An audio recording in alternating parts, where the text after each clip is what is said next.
guys, this is Ashley back with another video. Before we get into the video, like, comment, and subscribe to the channel. I hope you guys had a happy new year. It's 2023 and we still gonna get into some things. So let's start off with Doja Cat because Doja Cat snubbed another pop star, Camila Cabello. Over the summer, Camila Cabello allegedly asked Doja Cat if they can do a collaboration. Here is Camila and Doja Cat's live in the summertime. This was before her big meltdown and her cutting her hair. And she was begging Doja Cat to be friends. You know what I'm saying? She was saying, can we be friends? I love you. And allegedly Doja Cat's team shut the collaboration down. Here's my thing though. You know, Doja Cat's very talented.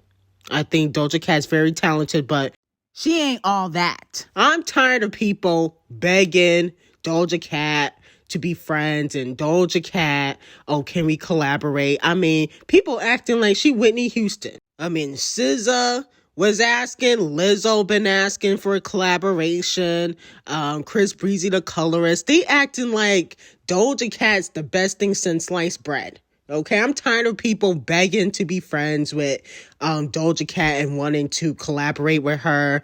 Like, she not all that. And on top of that, you know, she do need some friends. But, you know, they both got a history of allegedly being racist. You know, Camila Cabello, she got put on blast a few years ago saying very racist things about Normani. I think it was on Tumblr. Her career kind of never been the same since. You know, the hype is gone. Okay. But let me know if you guys would be here for Doja and Camila Cabello collaboration. Allegedly, she was begging and it got shut down. Doja Cat's team did not feel like it would be a good idea because of Camila's history of being racist and whatnot, but maybe things will change in 2023. Everybody want to be cool with Doja Cat, but she don't want to be cool with everybody else. She'd rather be in those tiny chats than have real friends. Interesting. Moving on to Cardi B. Is Cardi's funds getting low or is her stardom getting low? In the fourth quarter of 2022, I noticed that Cardi B has been performing at a lot of clubs, doing a lot of club appearances, and there's nothing wrong with that. You know, a lot of celebrities do that, but usually not a lot of A-list celebrities. You know, I would think with Cardi B's status in the industry, she would have been performing at more festivals this year because she really didn't do much this year, which was kind of odd. On New Year's Eve, she was performing at a nightclub with her boo thing off the cheat. And I was like, damn, you've been performing at a lot of nightclubs this year. Where are the festivals? You should have been on tour by now, you know, because you didn't really go on tour with Invasion of Privacy. You know, you did shows, but you didn't go on a world tour. I do find it odd that Off the Cheat and Cardi B have been doing a lot of club appearances, like they're Love and Hip Hop stars, when they're supposed to be A-listers, okay?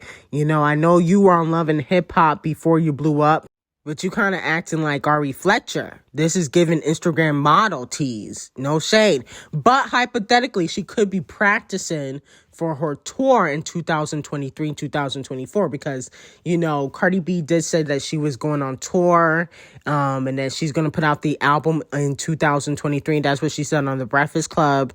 So it looks like she could be practicing for a world tour, and that's the reason why she is doing all these club performances. I mean, she doing more club appearances than Sweetie. And Sweetie don't even got no hits. She needs to be the one in the clubs doing bookings. No shade. I mean, how is Sweetie not doing anything and you doing all these club appearances and performances? But she could be practicing. You never know. And she probably getting a bag. Okay. Not a big one for a club appearance, but she's still getting a bag.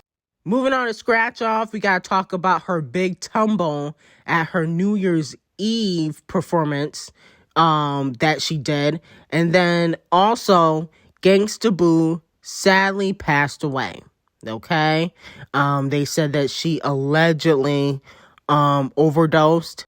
LATT0 responds to the bad news and says, no.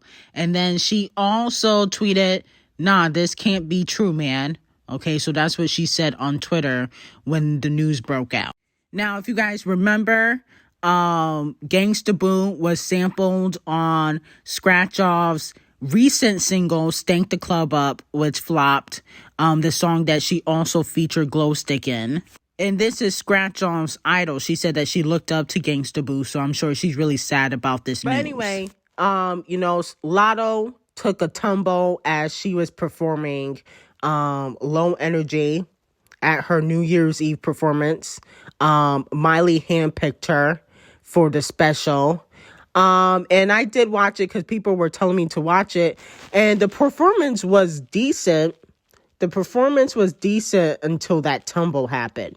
You can tell that kind of threw her off, okay? And to me, I don't feel like it was appropriate for her to be twerking in that performance because there were kids there.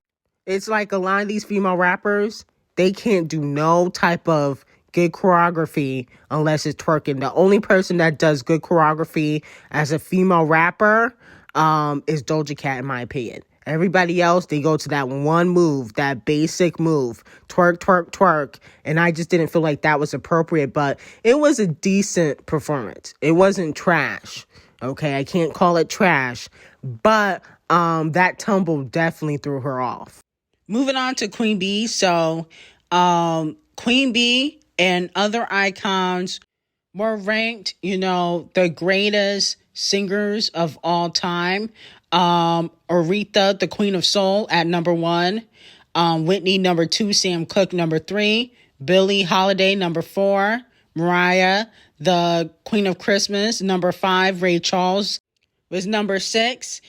Stevie Wonder was number 7, and Queen B was number 8. Okay. Now, a lot of people felt like Celine Dion was snubbed, but a lot of these publications like Rolling Stone and Billboard, they never get it right.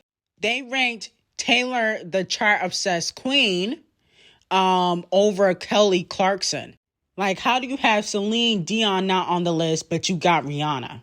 Okay, when Forehead cannot really sing. But somehow she made the list. She wasn't top 10, but she's somewhere on the list. So with that being said, I can't even really respect Rolling Stone's list, to be quite honest. Moving on to SZA. So allegedly, rapper Future is trying to get with SZA. Okay, from what I'm hearing, they collaborated on the DJ Khaled album. I think the song is called Beautiful.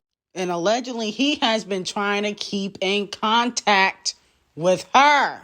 Now that she popping, he trying to do the same thing he did with Ciara. Remember when Ciara started getting that little buzz again, he hopped on a Ciara wave and then he did her dirty. He ended up cheating on Ciara.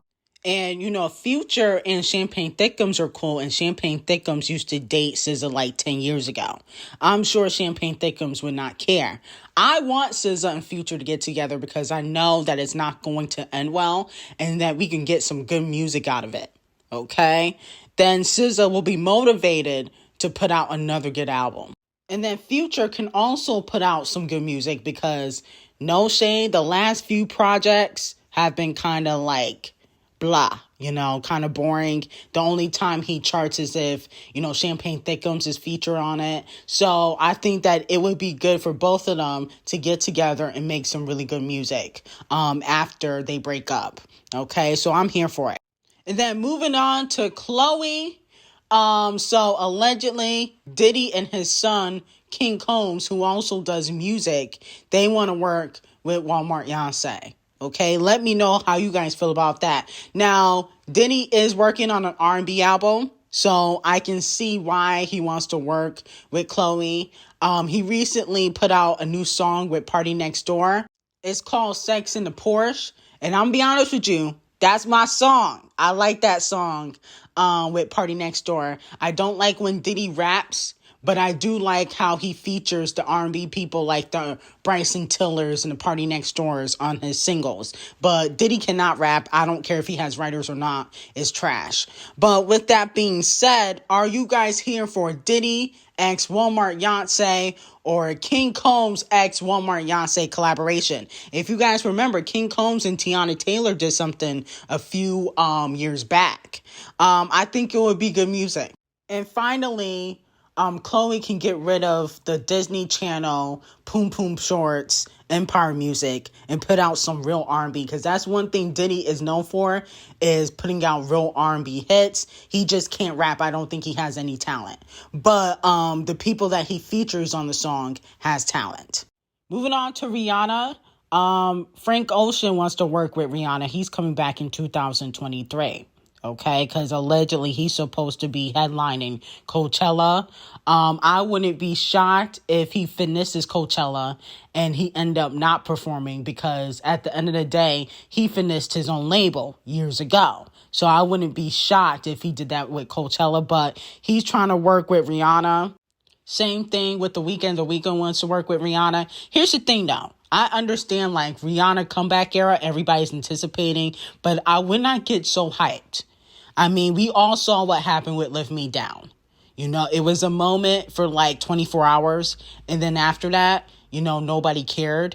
So I think people are getting a little bit too hyped when it comes to Rihanna coming back in 2023, because I don't think it's going to be up to par. But I'm here for the collaborations. I'm here for it. I just don't think that her head is in music. I think it's a waste of time. No shade for her to be doing the Super Bowl. But anyway, like, comment, and subscribe to the channel. Make sure you turn on post notifications, and I will see you guys in the next video.